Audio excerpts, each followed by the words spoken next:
Okay, good evening, ladies and gentlemen. Welcome to SRL Round 3 at the Chinese Grand Prix. I'm your commentator for tonight, Noel. And, yeah, let's see what the guys can do.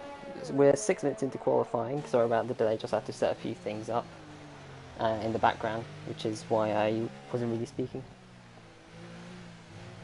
We're currently following...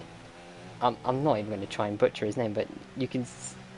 Kadusol, I guess? So yeah, we're going to be trying to follow him as... I think, actually, he's probably broken his front wing, so... Yeah, I don't think we'll be getting this time from him right now. Let's see. Misharin is on the lap, so let's follow him in the Alfa Romeo. Turn 1. He goes a bit wide, I would say, but shouldn't cost him too much time. Clips the apex perfectly, and then he's taken an interesting line through turn 3, I believe that is. But yeah. So then we go into turn 6. This can be a very tricky braking zone in the wet, as I found out myself numerous times. Almost took like a number of people out when I raced here a few weeks ago. And then into turn 7, it's tricky no matter what no matter what the conditions are. So yeah, he's doing pretty well so far. If I'll actually get the times up, then we'll actually be able to see how he's doing. And so far it's looked quite tidy actually. I wouldn't say, I'm not quite sure if it was fast or anything, but it looked reasonably tidy, I guess. And the most important thing on this game is obviously if you keep the car in check and you don't make any significant mistakes like oversteer and whatnot, you'll generally be quite quick right for that. What would be interesting to know, of course, is what the conditions will be like for the race, because that could have a huge impact, because some of these people could be running full wet setups to try and get the best possible position and then try and make the most of their wet setups. Meanwhile, Misharin goes wide at the final corner. I'm surprised he didn't invalidate his lap, but it is a 49.4, which puts him P4 for the moment. But I think if he cleans that lap up, he could be in contention for potentially pole. Although Sargent does look kind of comfortable in his position currently. Let's see the Racing Point driver as he goes through the treacherous turn 13. You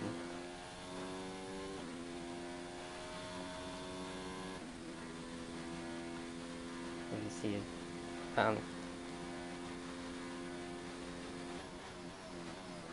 No problem, Julian. I'm happy to help you out. I know. I know you wanted to commentate, and you already asked me last week, but unfortunately I couldn't get around to it. Even this week was very borderline, but I think from next week onwards I should be like 100% fine and everything. But also, this should be a lot of fun, so thanks for having me, Julian. Hopefully they'll provide a lot of action. Meanwhile, Sargent does a 48.1, and the Sem 12 also did a 48.2. So those two really are the class of the field at the moment, because RJW is currently about a second bit off of P2, and he's going to have to find something. Special in his fastest lap if he's going to make that gap up, because obviously the track is probably going to be evolving somewhat, although maybe not to the same extent as it would normally during the dry. So you would only probably find like a 10th, but he'll still need a lot more time on top of that in order to actually challenge the top two, who currently, as I said, seem like in a field of their own. I think what's going to be interesting is what Kadusol is going to be able to do. He's gone out again, but he's gone wide. Could it be that the setup just doesn't work for him? It could imply that maybe he has a setup focused more for the race, which I assume is probably going to be dry. And in that case, while he might struggle at the moment, later on, it might come in handy for him. I guess we'll have to see, because he's been struggling for some time now. Let's see, he's lifting so, like, he just doesn't have the confidence in the car, as you can clearly see. Hopefully it's just a setup thing, and that it isn't suited to the wet conditions. Because it would be a shame to see him not be able to compete. Oh, and he's spun it. He's kept it out of the wall though, so it's all good. He needs to cool those tyres down now though, because that is not going to do it much good. And Sergev has somehow managed to cut turn 5. Is really going for it actually. Yeah. Let's see. Gone really. I think this lap is also just as screwed as Kadusov's lap was. He's messed up turn 6 and then turn 7 as well. That cost you a lot of time in general. And then, but having said that, I don't know. He seems to be going for it still. I know he is 5/10 off his best, so yeah. Unless he has a magical final sector, which by that corner, I don't think he will. That's going to be a write-off. Now it will be interesting to see. Sorry, he has put into mode 0 so I assume he's saving up to do another lap, which I mean would be exactly what I would do as well. Okay, let's try and find someone else. Soul Twister's going for it right now, I think. Let's see. He's in mode 5 ERS, so I would assume he's going at it. So, he doesn't cut it as much as Sergev did. He's up by 10, but let's not forget his lap time is quite a bit off everyone else, so he needs to find at least 15 seconds in order to move up a place. Which, I assume, because he made a mistake on his first lap, it's going to be pretty straightforward. Let's see. Meanwhile, Kardasov did a 2-minute 10.2, which I didn't catch.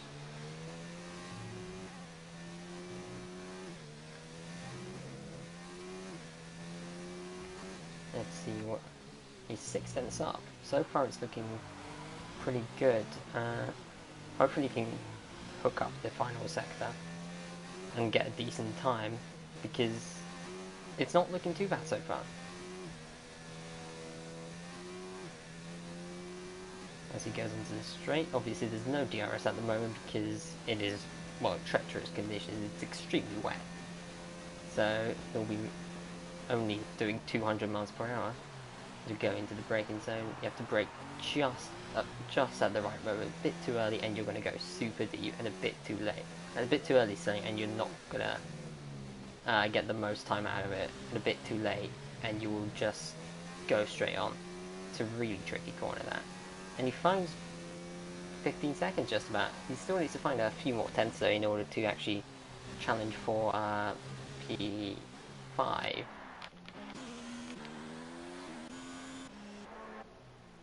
think Misharian will probably try one more lap, I guess. He has time to go in, refuel, change tyres and everything, and then come back out again. And Katusov is, once again, just nowhere. Like, he's struggling for grip so much. It's really strange to see. Hopefully, as I said, it's just a setup issue, because I don't want to be seeing him like 4 seconds a lap slower in the race itself. But anyway, here's Sarja. Let's see, he's found 6/10. 6/10 in the first sector. Oh dear. Now, either the track is ramping up an incredible amount, or he's just found something else that no one quite has the answer to. Let's see.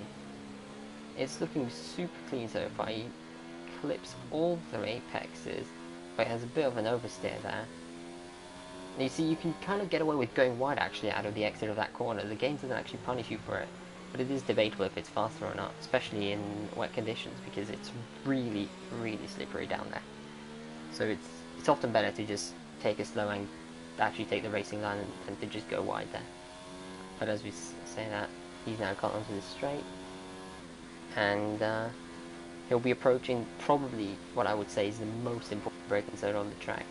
So instead you have to get this just right, and he seemed to have maybe broken a bit too early, but got away with it. And he's on the throttle pretty well as well. Let's see what he can make of the final corner. He nails the apex, and the exit is also pretty good as well.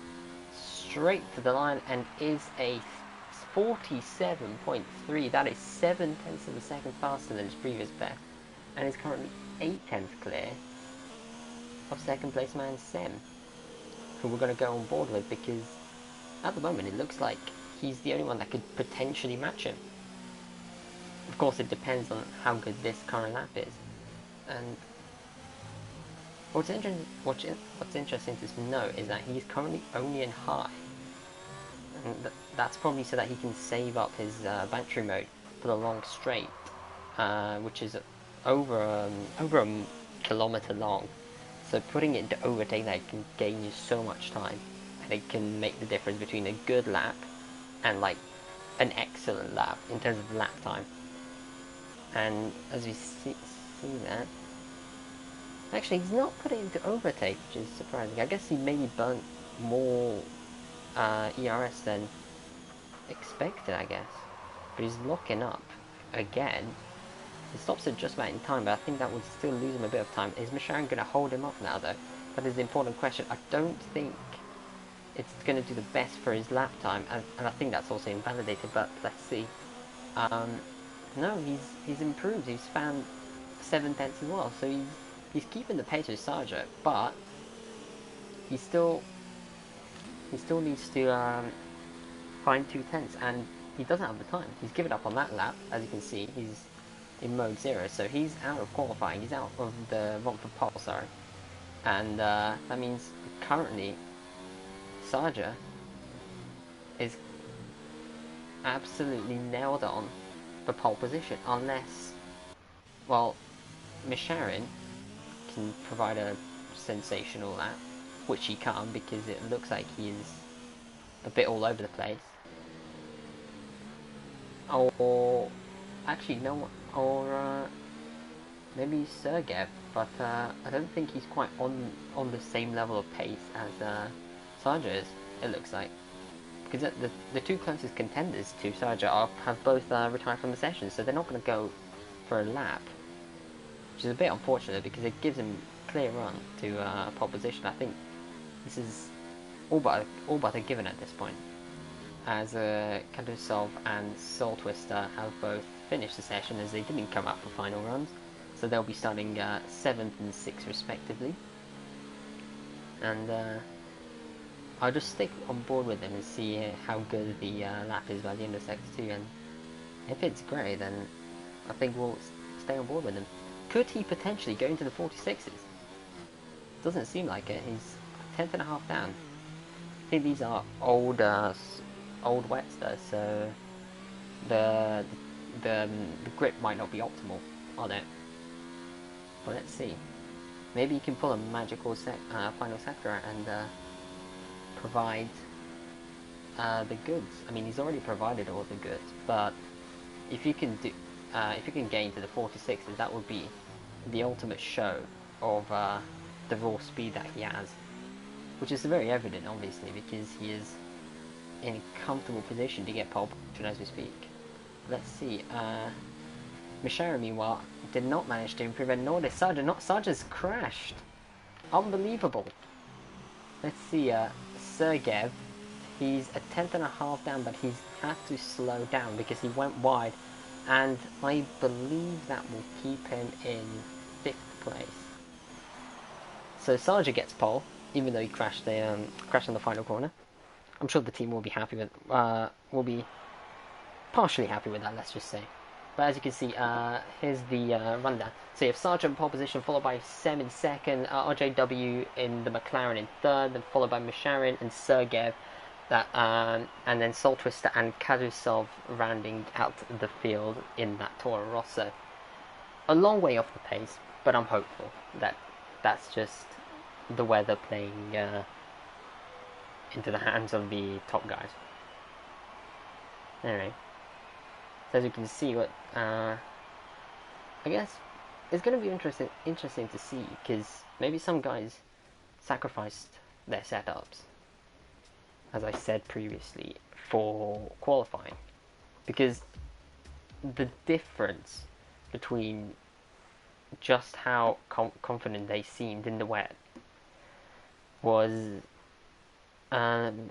quite big. Let's just say, as you saw, there was one guy.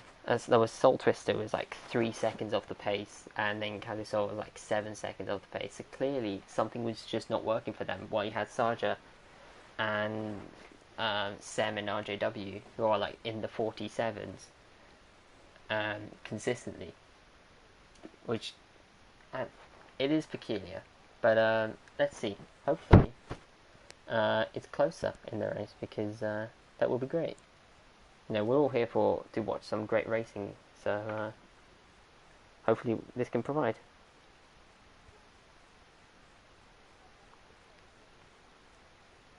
Yeah, by the way, sorry I didn't check the chat, guys, but hey Sam, and hey RJW. No problem, mate. I'm glad to commentate over it. This is actually quite fun. It's just me talking to myself, I know, but I find it quite fun eventually. Anyway, so oh, actually, that's surprising. I would have thought it's going to be a joke. It's unlike the game to actually give you both sessions in the same, both sessions in the wet. But it seems like it has. Anyway, so I assume everyone's going to be on extreme wets. Yes, everyone is on extreme wets, and yeah. So, Sarja, can he convert that great pole position that he had? That was actually quite closely contested with Sem and, well, RJW in the end, but they both came short, which gave Sarja the pole position in the end. And yeah, so can he convert the pole position? Or will Sem be able to maybe jump him off the line with a better start, which is so... because starts are so difficult to get right, especially in the wet. Oh, the weather is scripted. Rip. Hey, I don't know the script.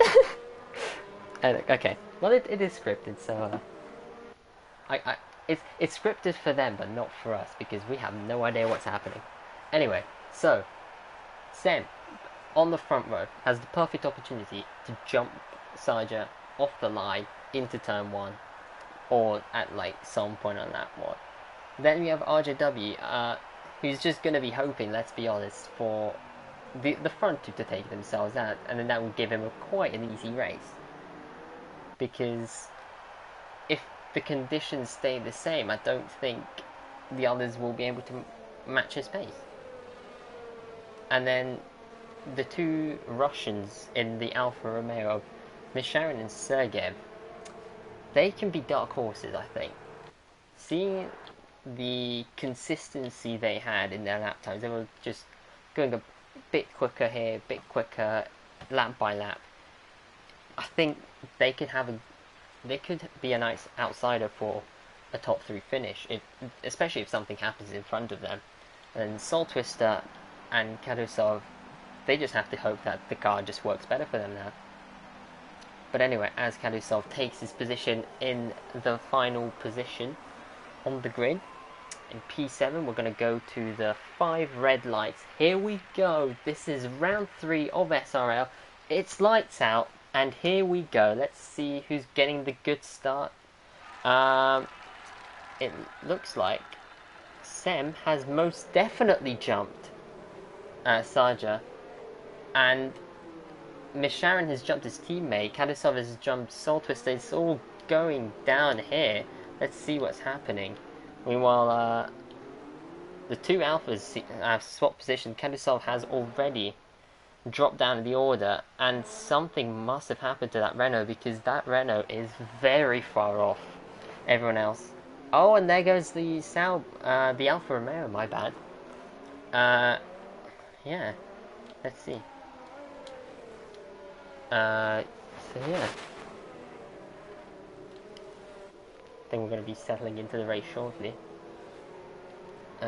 Sam has already opened up a second worth of gaps, and in the space of 2 sectors, that's really impressive. Soja got a sensationally bad start. I mean, Sam must have been rubbing his hands when he saw that awful, like, getaway from the line, because that's exactly what he needed.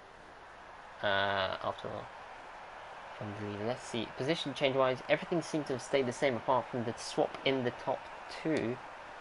And yeah, not much to say apart from that. The gaps are quite even actually, apart from the last 2, but we won't talk about them. I think something happened there, but we didn't quite catch it. I need to get better at catching on the stuff happening, especially on that one, because there's going to be so much happening. What's going to be interesting though is once we settle into the rhythm, as Sam sets the fastest lap of the race, obviously lap 1, the leader always set the fastest lap. He's almost binned it there though. So, Soul Twister, just hitting the curb like while on the throttle and just getting on the AstroTurf, just outside the curbs. It can really unsettle the car, so it's actually not uncommon to just lose it there. As Kadusov has retired from the session. Shame I didn't quite catch what happened there. I assume he binned it, I guess. Because it's in sector 3. Nah, actually, I think he probably just retired, to be fair. I don't know. So, let's see. 1.6 seconds between literally first and second, second and third, third and fourth. All separated by the same amount. But yeah, what I was going to say is, I think very soon we're going to settle into the rhythm of the race.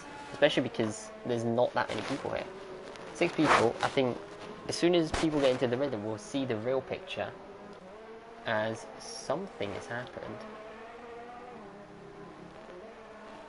There seems to be a bit of front wing missing. Or, I mean, I don't know. It's weird because, like, the current front wings kind of give the impression that there's always a bit of them missing, but sometimes it just isn't.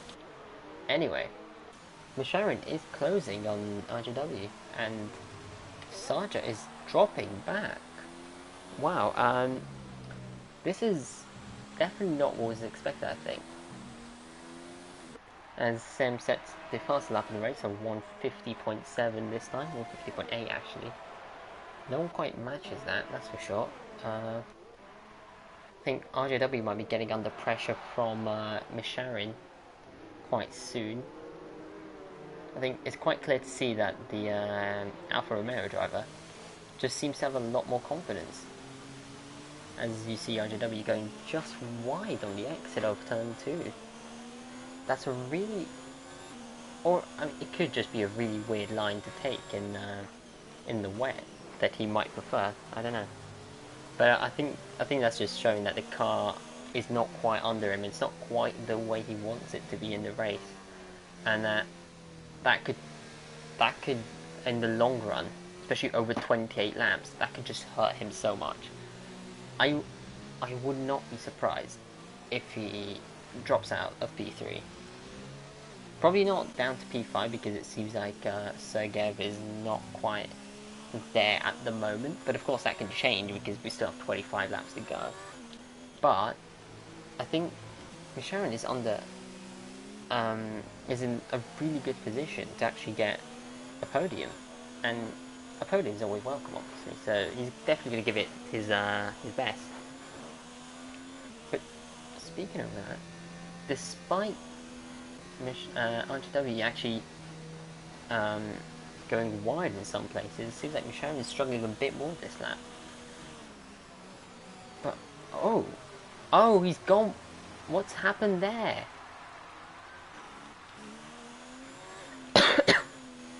Okay, what's happened there? RJW's just stopped. Unbelievable scenes. He's got something must have happened. He's retired from the session, and Misharin got a 10-second time penalty, I believe, for that.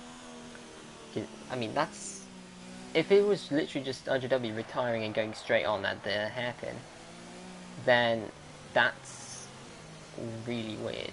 But obviously, we have this virtual safety car right now for that incident, so I'm not surprised no one pitted because there was no point to pit. The strategy. Oh. Okay, he just said his wheel fell off his desk. That is probably the most unfortunate thing that could have happened in a race. That sucks. I once kind of had like a wheel failure in a race, and I was really annoyed by that. And I wasn't even in a podium position like he was, so I'm sure he's probably quite annoyed with it. But you seem to have been doing pretty well. You held off Misharin pretty well, and you were actually kind of just about keeping up with the front two, who, speaking of which, have seemed to close back up. It seems like Sem's pace advantage seems to have kind of vanished.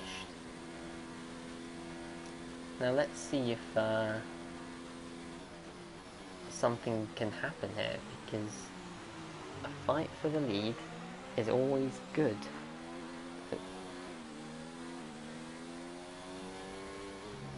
Just oh, that's really unfortunate, mate. Yeah, that's awful. I was literally just following Misharin behind you, and I was just thinking to myself, why have you? I originally thought you just locked up and went straight on, and you just backed out of the corner for some reason. But turns out you actually had a hardware failure. I mean, that's probably a first. But yeah, let's see what's happening here. I mean, to be honestly, right, as soon as I mentioned the fact that they're closing in on each other, they immediately start distancing themselves again. Sargent's just dropped back by like half a second over the course of the last half a lap.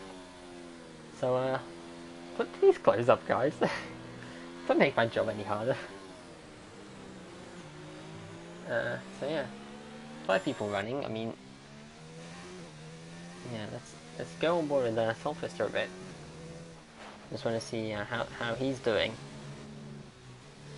Seems to be kind of struggling in the high speed corner. Does he actually have front wing damage? That's the question.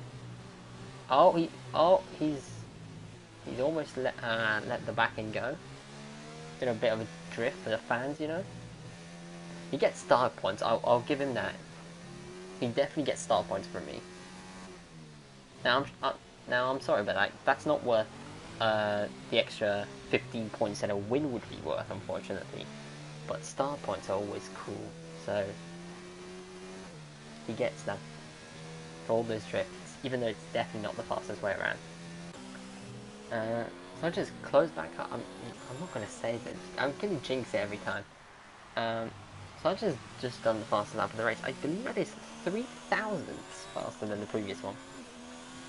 Let's see if, how the Alfa Romeo drivers are doing. Let's go on board with Sergev to see how he does around this track in the race stream. He's gonna take that. I thought he would take more curb on the entry to turn 1, because you can get away with taking a lot of curbing, and that kind of just opens up the corner a bit more. You can carry a bit more speed, kind of in the esports line. I mean, this track, sorry, isn't quite as like crucial in terms of like getting the best line out of it, because often the curbs here are awful for actually going over. But at some places you can there's definitely 2 lines. One is like the generic line that everyone takes, and then sort of esports line that like all the esports drivers take, which are like slightly better apparently. I don't see how. They know what they're doing. I'm pretty sure about that. So yeah. Let's see. When does he break? He breaks at the 100-meter board. I mean, that's reasonable. The lap has been quite clean actually, and there doesn't seem to be like anything wrong with it, but somehow he is dropping back. Quite peculiar.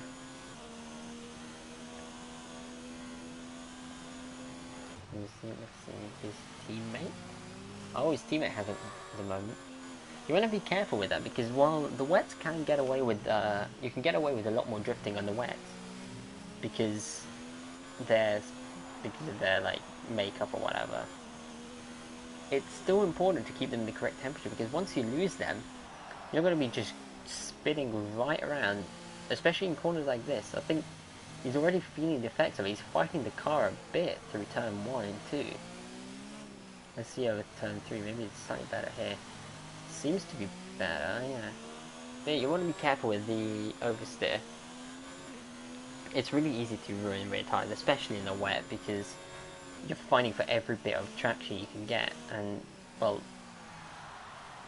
Oh, as he makes a mistake. And he goes slightly deep. But it's those sort of things. Sometimes when you brake too quickly, you can just lose the back end.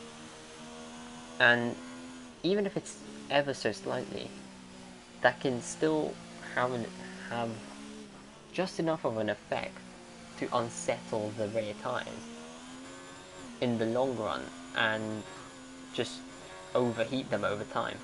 Like, if you make a mistake here, a mistake there, it will all add up and eventually you will just totally destroy the tires, which obviously would not be good for you. And then let's see. Let's go back on. Let's go to the Ferrari actually. Let's see. Oh, the Ferrari goes wide. I was gonna say let's go on board with our leader, but I was just about gonna jinx that. Seems like almost put the commentator's curse on it. So that's a pretty wide line from Sam, by the way. But this gives the perfect opportunity to Sarja. Let's see. He has the slipstream. There's no DRS, of course, because it is wet as hell on the track. Is he gonna put his nose down the inside? Yes, he is. He's gonna have to take the outside line around turn 3 though. But this will allow him to get onto the power sooner and potentially get a good run on him into 5 and turn 6. So if he doesn't mess up breaking into turn 6, it could be potentially the race lead, but he backs out of it. Is he going to try and do a switchback? Yes, he is, but Sem has that covered off, and that is exactly what we wanted to see. Awesome stuff from the two drivers. Great defending from Sem. Yeah. And also, by the way, may I just reiterate, I know I'm butchering everyone's names, but if it does bother you, do let me know. And I will fix it for next time. Anyway, Sergio is still quite close. Surely he's gonna have a go at him into the penultimate corner if he gets a good exit. Let's see. The Ferrari seems nailed at the exit. Let's see, can the Racing Point catch him? He's gaining, he's definitely gaining. Gonna go around the outside at the hairpin. This can be very interesting if the Ferrari goes deep, but the Ferrari does not go deep. And they're gonna be side by side. Let's see how this goes. Probably not well. Oh, the Ferrari's pitting. Interesting. So the Ferrari's going for an undercut because the weather's changed potentially. Because I saw McLaren pitting, and he went on to intermediates. I think it's time for a tyre change. I think the wets are probably slower at this point. So actually, Sem might have just done the clever move. While Sergio was focused on trying to get past Sem on track, Sem is focused on getting past, focused on defending his position. Sorry about that. Off track and through strategy. And I think if he nailed the call, this will guarantee him P1 with a sizable margin again, probably about 2 or 3 seconds. But that's a question of if he's got it right. And we shall find out very soon. Because if that time, a 21.8 second gap, continues going down, as it is, then he's definitely made the right move. As the racing, to be fair, the Racing Point driver doesn't seem to be struggling, so it's not that the tyres are bad, it's literally just that the intermediates are faster. I mean, if we go on board, let's see, through the same complex of corners, let's watch this, apart from the lockup of course, he's just able to have so much more speed through that corner, and he's just so much more confident, especially with the rears. I think it's clear that he's taken half a second out of him in just that bit between the two marshal posts, which is like a 20th of a lap. So it really is all in Sem's favour at the moment. I think he's going to come out comfortably in first place again. But let's see this pit stop. Oh, he's being held a bit. That's definitely not going to help. 8 seconds, and he's passed. So, actually, when I said 2 seconds, I was being very generous, because it's 3 seconds, 4 seconds, it's going to be 5 seconds. And meanwhile, Misharin has set the fastest lap of a 1:49. It's pretty good from the Alfa Romeo driver. I think everyone has stopped now, so we're back to racing for track position. And we're currently at Ferrari, Racing Point, Alfa Romeo, and Renault. So, yeah. Well, we're in lap 10, so we still have 18 laps to go, more than halfway. Anything can happen. What if something happens? There's going to be a massive crash and we get a safety car, but a Winelander actually comes out for once. Anything can happen. Actually, probably not a safety car, but that doesn't happen in this game. But anything else could happen. So who knows? And also, let's not forget, we have just swapped to a different compound. Like, this could once again swing the race in someone else's favour, because each tyre demands different driving styles and different setups. So one tyre might suit a certain car more than another, and vice versa with a different compound. So at the moment, so especially at the end of the wet stint, it looked like Sainz was way more confident on the wets, but it could be that on the intermediates, it could be Sen that's going to be more comfortable, and it seems that way because he set a 1:48.0 as the fastest lap of the race. So that could be an extra point for him, because F1 2019, the fastest lap, and if you get the fastest lap and you're within the top 10, you get the you get a point for the fastest lap. It's a new change, in case you didn't know, but I'm sure you did, because well, let's just say no one has shut up about it. But here's a question: Does it actually make it make for better racing? That's the question. Because you could argue that it entices teams to push more during races to obviously get that extra point for fastest lap. But in reality, the top teams aren't really going to be that bothered by it, because to them it's, well, yes, 1 point can make the difference. They can get 25 points for winning. So in that perspective, it's not going to make much of a difference.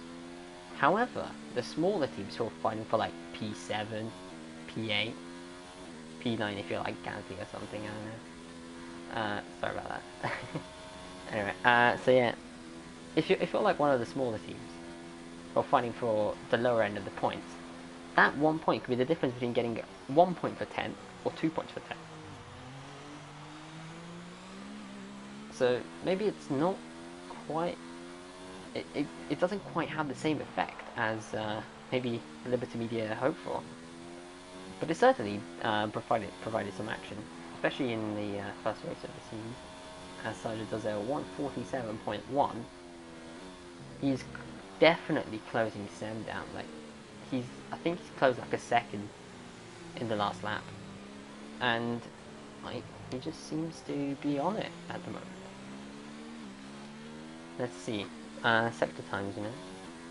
Hopefully, we'll be able to carry this momentum on and maybe close him down.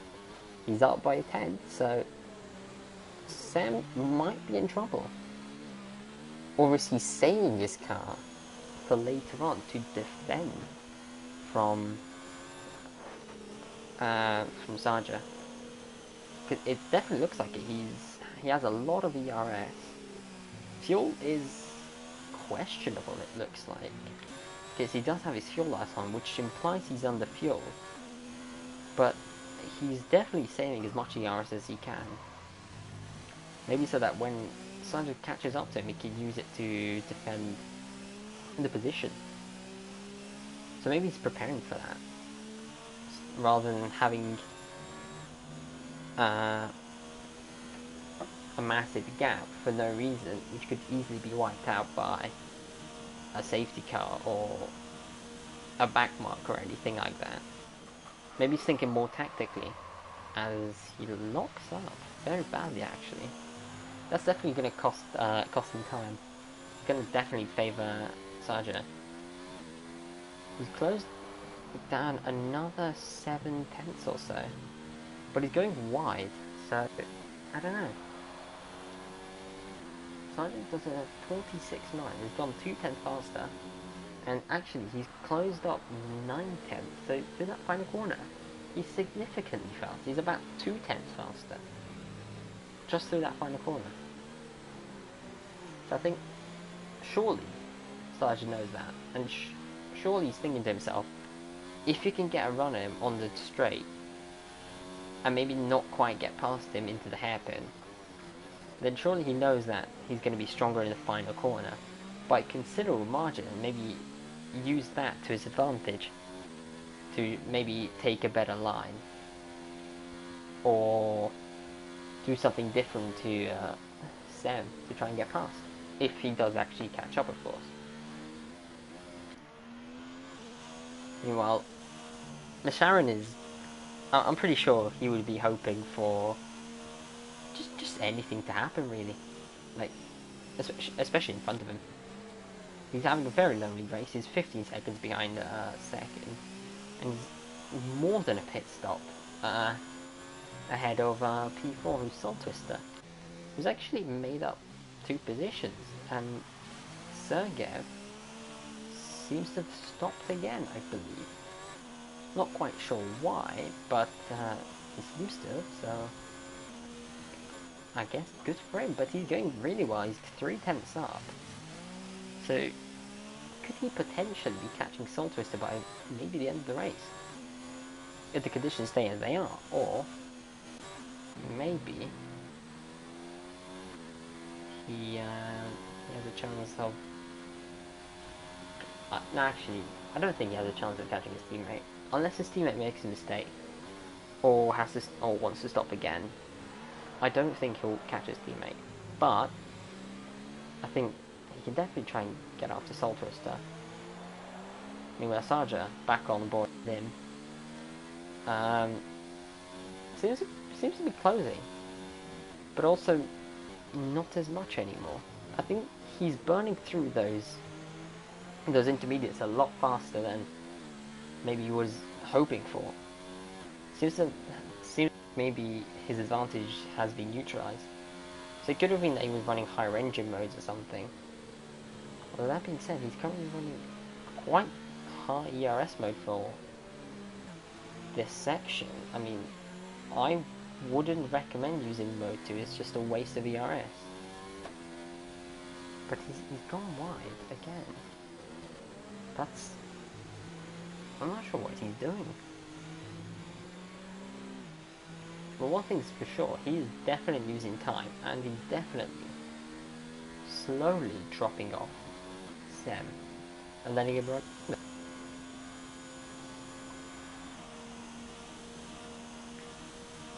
This light has come on. So is he going to be stopping? That's a possibility. Is it time to change tyres again? I don't believe it is. Well, I mean, they're going to have to stop once more, I believe, because if it stays similar conditions, the intermediates will not make it to the end. So they'll have to change. But if it changes, so if it gets more wet, or if it dries up somehow, then we could be on for a completely different race. And that could shuffle everyone around in terms of like order of pace. But I'm sure most people are probably running their best setups for the wet conditions, considering they knew how much of the race was going to be wet. So in that sense, I don't think there's going to be someone who's going to be better suited to vastly different conditions to this.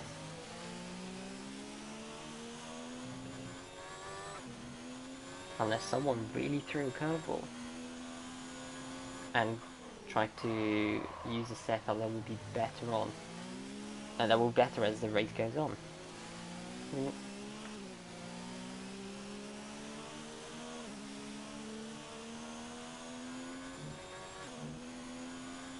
well, the Ferrari seems like he's struggling with his brakes a bit. But apart from that, he's actually really good through the corners, really smooth, and on the throttle perfectly every time. He's definitely doing the best to look after those intermediates, just in case he'll need all the performance he needs from them. And also another thing to mention is his fuel light is flashing, on and off, a bit here, a bit there. I mean, so we know he's on the limit fuel-wise. And Sarge seems to be fine on fuel. This could make it very interesting. But also, this could potentially play into Sam's favour, because it looks like he's finally done with fuel saving, and he can get on with it, and either build up excess fuel to use to try and get faster snap later on, or you can use it to, you can just stay in a standard mix for the rest of the race and just pull away constantly from Sarge, who I assume has been in standard mix for pretty much the whole race, because he had no fuel light issues.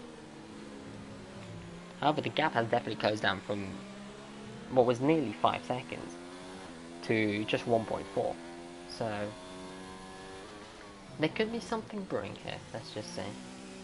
Let's follow on board the Ferrari.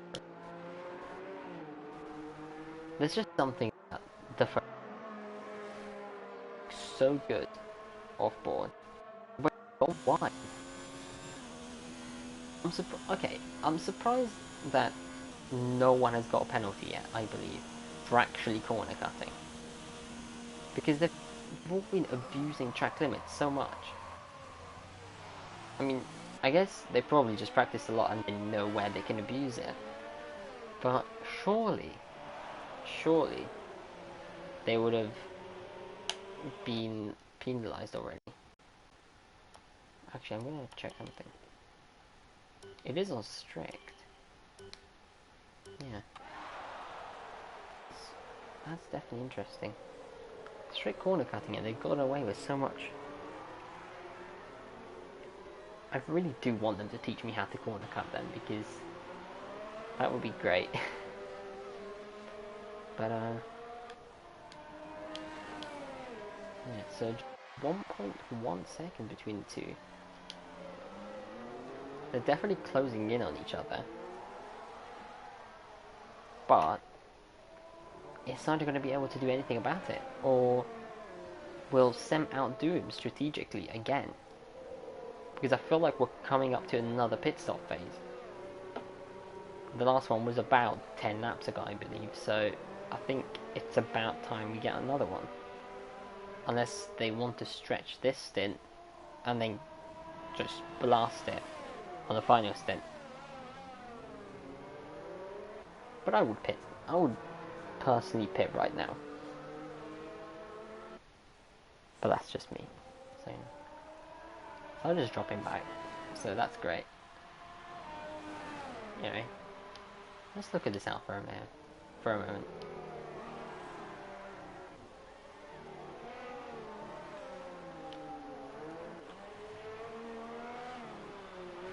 I just think that this car, there's just something about it.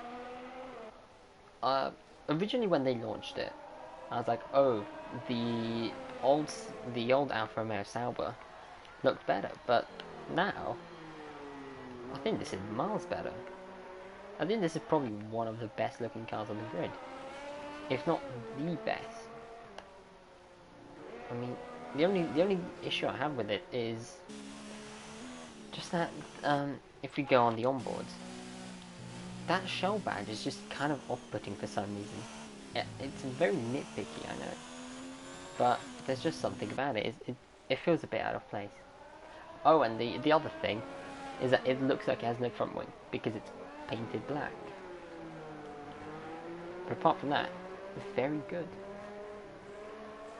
At least in my opinion.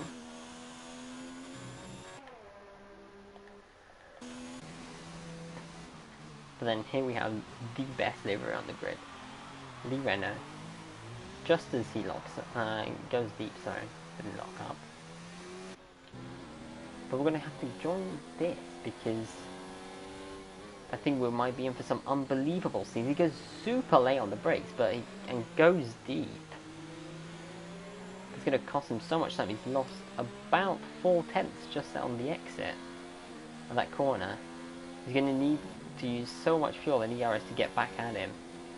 Get back in that slipstream and maybe have a go potentially into turn 1. Because we know he's faster through the final corner. So maybe he can carry that momentum. But he's going to have to make sure he brakes early enough to slow himself down. And he seems to have taken that corner exceptionally well. Gained so much time. Let's see. Oh, and Senna's pitted, but Sargent is pitting as well. He's not going to try the overcut this time. Is it because they're both going for wets? Because surely if you're going intermediates again, it would have been way more worth it to try and overcut him. Because you're not going to get anything out of pitting at the same time as him. Especially if you get let out late again. And Sharon's pitting now as well. Pretty sure Saltwhistle will be pitting sometime soon too.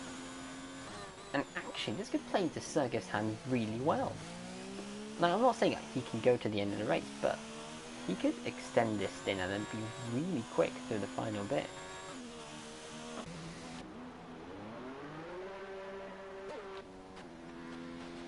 And now, Sargent has dropped back, so 2.1 seconds of gap. But considering how much it closed up in the previous stint, that's nothing for him. He could do it again. And I'm pretty sure he will. So, this is actually really tense. Will he be able to recover that position that he lost 19 laps ago? Or will Sem be able to hold on? Because at the moment, Sem's doing everything he needs to in order to hold on. But Sargent is definitely the faster guy at the moment.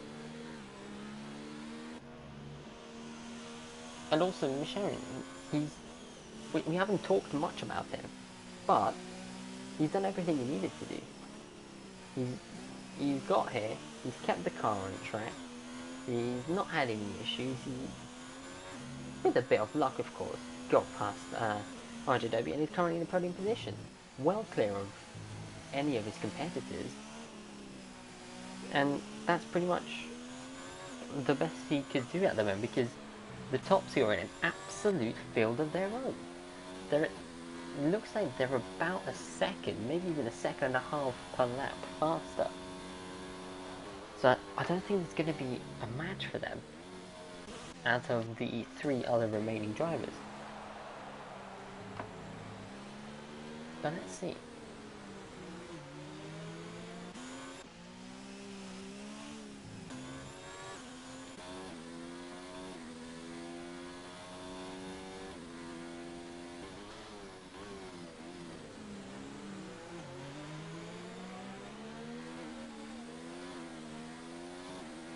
I've noticed that actually Sandra started to short shift a lot more. Maybe just to try and save the tyres a bit more, because I think he realised the tyres were going off too quickly on the previous stint, sorry. Because you could see in the first few laps he was gaining like 8 tenths, 9 tenths, a second a lap on Sem, but that quickly died off. And I think that's probably because he just killed the rear tyres. And as I said, once you overstress the rear tyres, you're going to be losing so much space. So I think maybe he's trying to short shift to protect them a bit from the torque of a modern F1 car, which is actually quite clever from him. And hopefully it will give him a decent opportunity to get past. But of course, he won't need a decent opportunity like that if Sam just goes deep and messes up the hairpin, and then messes up... Actually didn't mess up the penultimate corner, my bad. But Sargent does a 45.8, and he's gonna try and go around the outside at turn 1. Would you look at that? But he's not got the space. He's gonna put his nose down the inside. He's gonna get squeezed. He's gonna have to stick behind the Ferrari for now, though. Can he get the better exit, though? He can't. So I think Sam has once again just done everything he needed to do. He took that inside line. He knew that was going to force Sargent around the outside, which is so much slower. But then Sargent tried to do a switchback, which generally does work, but he just didn't quite have enough speed to put a nose in order for Sam to leave the space. So he got squeezed a bit, and that pretty much killed his entire momentum. However, he is still on the back of Sam, so he has another opportunity if he doesn't mess up at this point, which he doesn't seem to have done, so it's all good. If he gets a good exit from here, he's going to be right on the gearbox, and Sam's going wide. Sam goes really wide on the exit of that corner. I mean, I know it's actually really easy to just go incredibly wide there, but here we go. He's gonna try and make the move stick. The Ferrari's down the inside. The Ferrari's locked up, has gone deep, and has kind of just blocked the racing point hit, with them being left nowhere to go. I hope he didn't get any front wing damage. It doesn't look like it, but we go again, I guess. Round 2 wasn't as successful. He dropped back even more this time. He's 8 tenths off, and he's going to have to find that time again. Although that being said, he is faster. I think that's very clear. I think Sam knows if he lets him through, he's screwed pretty much. Unless the one place he does let him through is in that sequence of corners before the straight, before that kilometre-long straight. If he lets him through there, he can just slipstream him, save a bit of fuel, save a bit of ERS, still get past him, and then use that fuel and ERS that he saved to just blast away in Sector 1, and just he won't be able to respond to that. I found that actually works pretty well as a general strategy, but doesn't always go as planned there, because you have to be certain that you get them back on the straight. If you don't get them back on the straight, if you get a bad exit out of those sequence of corners, you've given up the position for free, and that's just not good for anyone, except them, of course. But you're trying to do your best to stop them.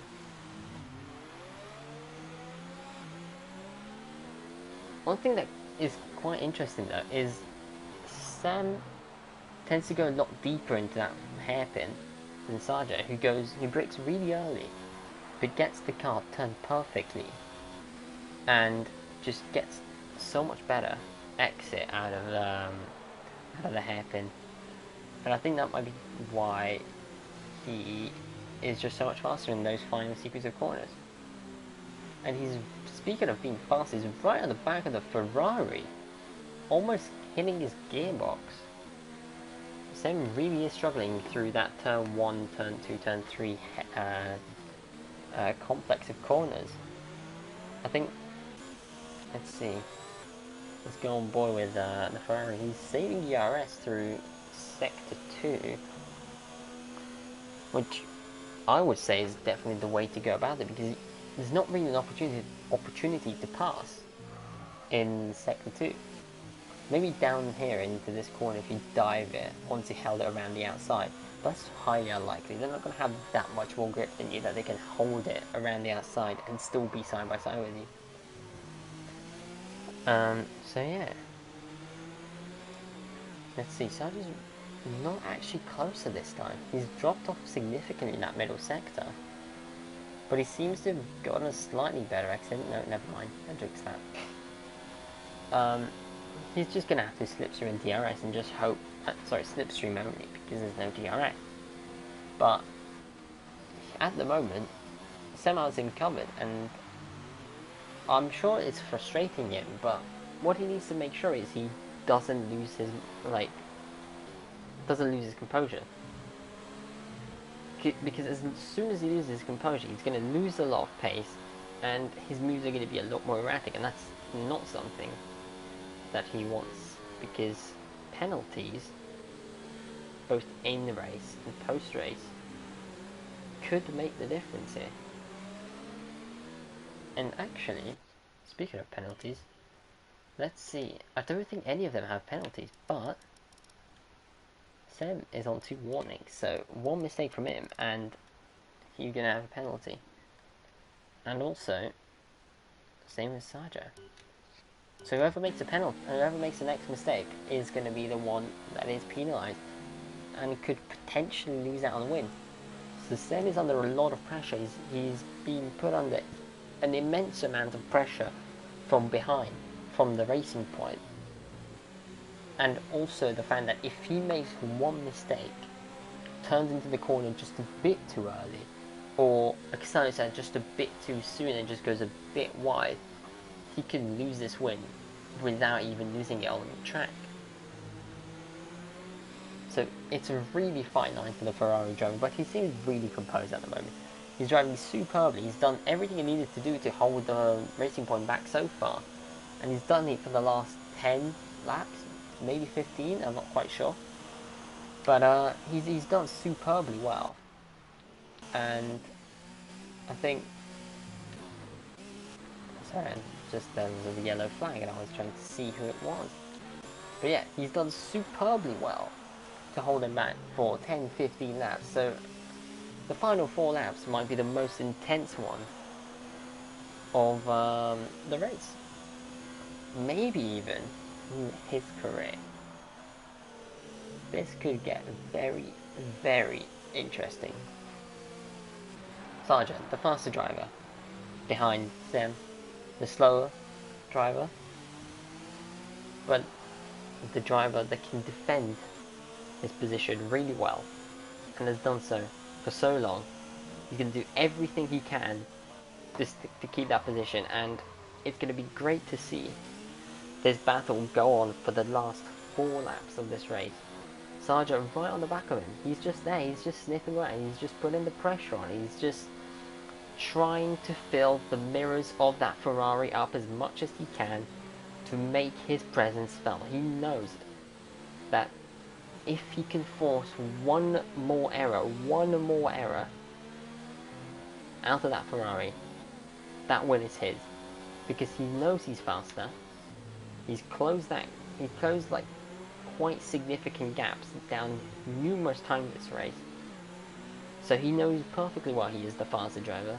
He's just being bottlenecked by the slower Ferrari in front of him. He just made the slightest of errors there, but that's going to give the Racing Point a run that he would have loved to have out of that corner, and maybe give him a sniff to go around the outside into the hairpin, but he's not going to. Maybe he's going to do a switchback, and no, he isn't, but he's going to get a superb exit. And meanwhile, Sega did get a 3-second time penalty for multiple warnings over track limits, but we're going to go back to them, these two, and Sarja is going to try it around the outside again. He's tried it twice this race already. Neither of them have worked out. He's going to keep it around the outside. Seems like he has the grip to keep it there, but I don't think the Ferrari's going to let him have it. He's going to have to tuck back behind the Ferrari, maybe do a switchback. No, that's not going to work either. He's going to have to switch back again, though. He can't do that, but the Ferrari keeps quite close to the inside, and the Ferrari has gotten away with it again. Superb defending from the Ferrari. The number 21 Ferrari. He's going deep. He's going to almost hit him there. That's risky. He's losing his head, I think.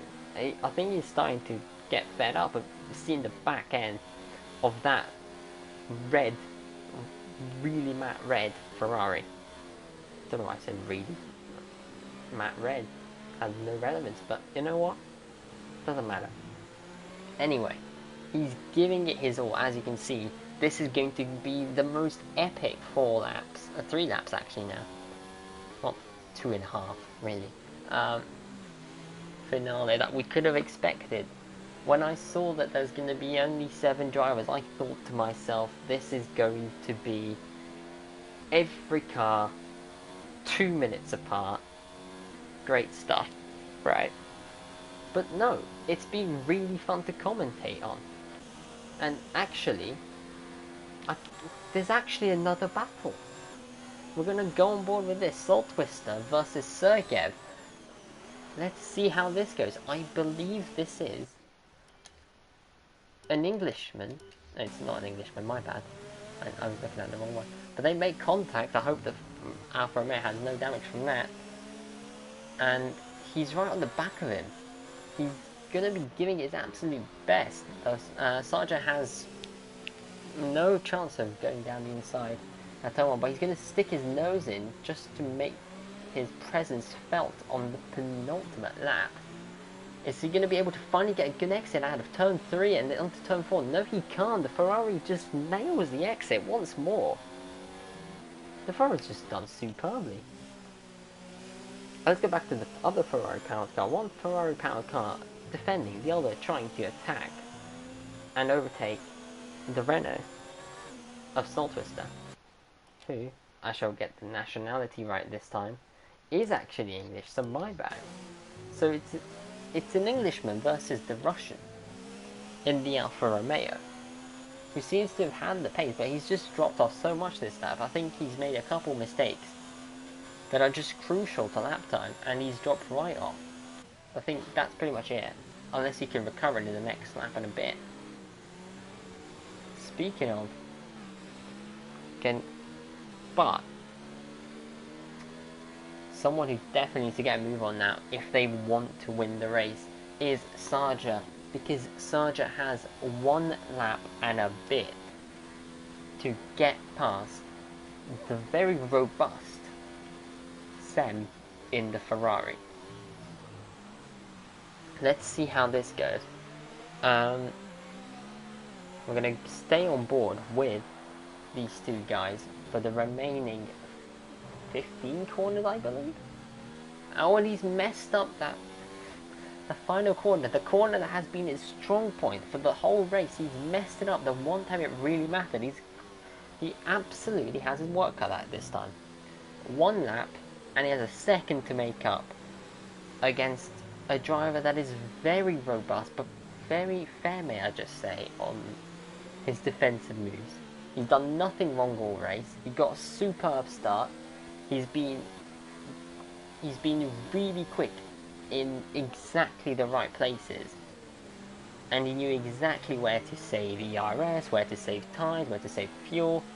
He knew exactly what to do, and he's done a superb job so far. And it seemed like Sarja, despite being all round the faster driver, just cannot get past that prancing horse.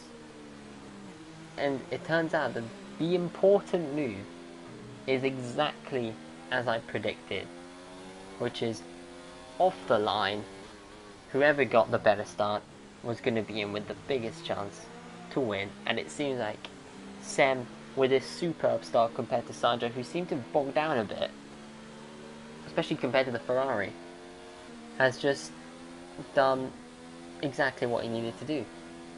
Got past on lap 1 and made sure that the Racing Point car stayed behind him for the remaining 27 laps afterwards.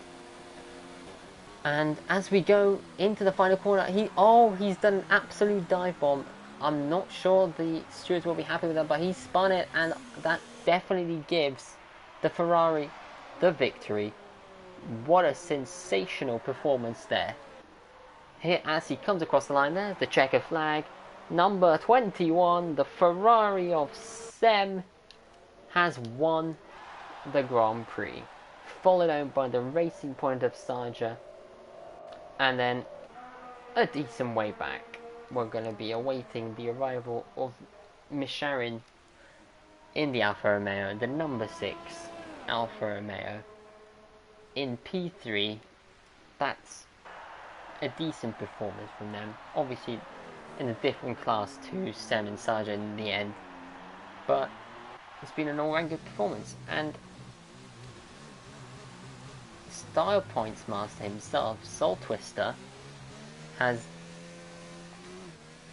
continued drifting, it turns out, and somehow he's still ahead of Sergeyev. I'm not quite sure how, because Sergeyev seems to have been so much faster just a few laps ago. He was right all over the back of him. But yeah, as you can see, the Renault definitely likes to drift a bit. I'm pretty sure,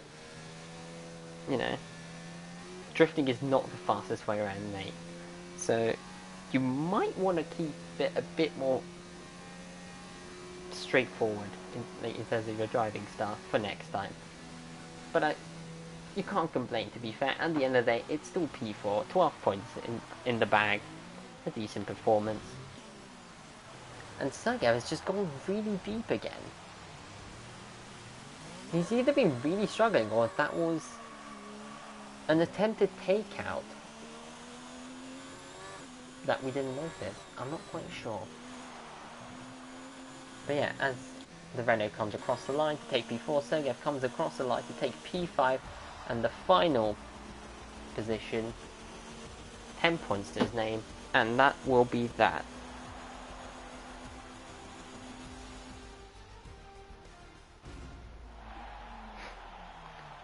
Yeah, guys, thanks, guys. I mean, that battle between you two all race long was just actually incredible to see. You were pushing him so hard, Sarja, so fair play. Shame you couldn't quite get past him in the end, but it was epic defending from Sam all race long. And no problem for the commentating. I'm happy to do it, you know. If we get close racing like that at the front, that's all I need to commentate, so I'm more than happy to do it. But anyway, as we see, here are our finishes. Sam in the Ferrari finishes first after starting second. Sargent unfortunately drops from pole to second in the Racing Point. Misharin in the Alfa Romeo goes from 4th to 3rd. Soul Twister goes from 6th to 4th. Sergeyev goes from 5th to 5th. Unfortunately, didn't make a single position up there. And then RJW videos in the McLaren, fortunately DNF due to a wheel issue. And the Toro Rosso, whose race ended at about lap 1. Wasn't really on the pace the whole race, the whole weekend. But yeah, that will be that. Thank you very much for joining us for the 3rd round of SRL PS4 European tier. I've been Noel Petrick. It's been a pleasure commentating, and we hope to see you next time.